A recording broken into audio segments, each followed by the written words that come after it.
I'm going to tell you guys how you can make £50 a day using £1,000.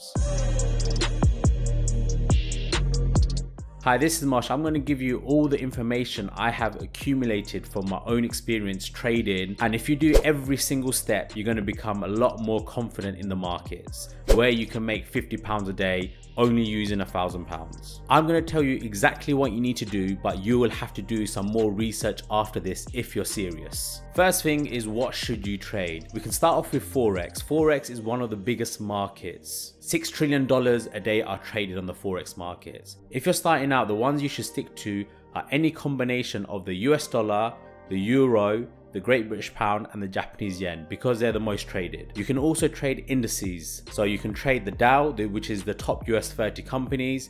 You can trade the SPY, which is the S&P 500, or you can trade the Nasdaq, the top US tech companies. The commodities are oil, gold or silver.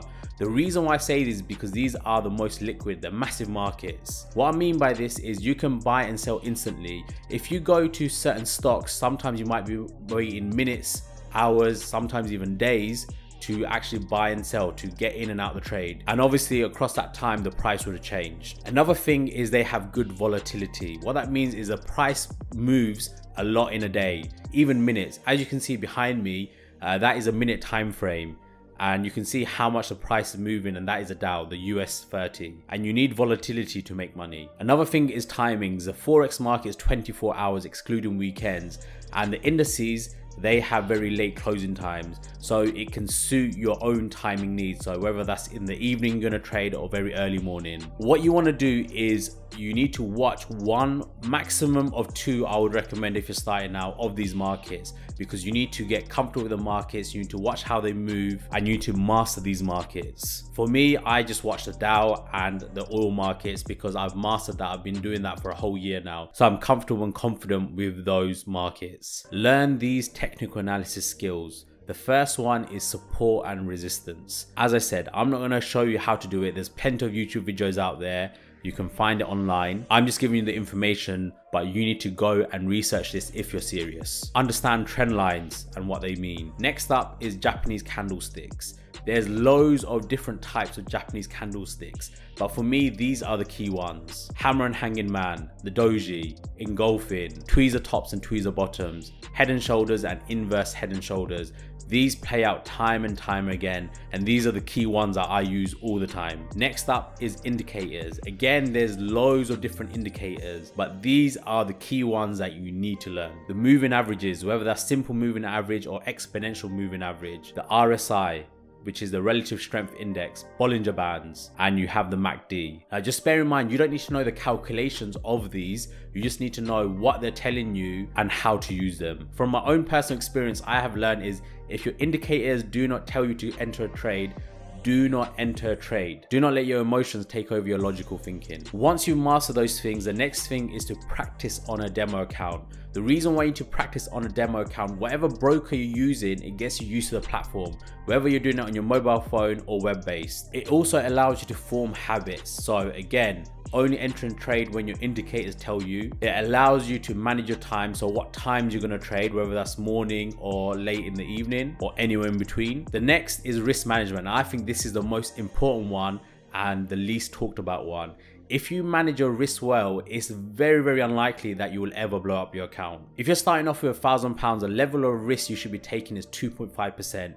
What that means is any trade that you enter, 2.5% of £1,000 is £25. So the maximum loss you should ever be taking is £25. You should be using at least a 1 to 2 risk to reward ratio. So what that means is if you're risking 2.5%, you should be trying to make a profit of 5%. In other words, if you're risking £25, you should be making at least a minimum of £50 every single trade, and you need to stick to this no matter what. The reason is if you take 2.5% risk every single time and you take 10 losses in a row, you will not blow up your account. You will always preserve your capital, and that's what you should be aiming for. You should always preserve capital. Another thing you should always be doing, and which I've learned from bitter experience, is always placing stop losses. So remember, your stop loss should not exceed £25. Obviously, as your account increases, your 2.5%, so that value will also increase as well. Now, to be a trader, you have to get comfortable and confident taking losses.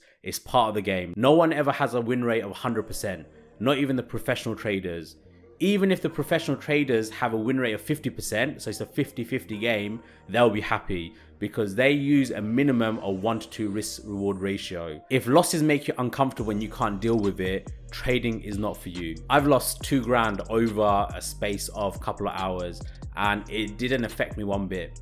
Now the reason is I only trade with the profits I've ever made, so it doesn't really affect my personal wealth. Now, if you research and learn about everything I've talked about, it's going to make you a lot more confident in the markets and it's going to allow you to make a trading plan.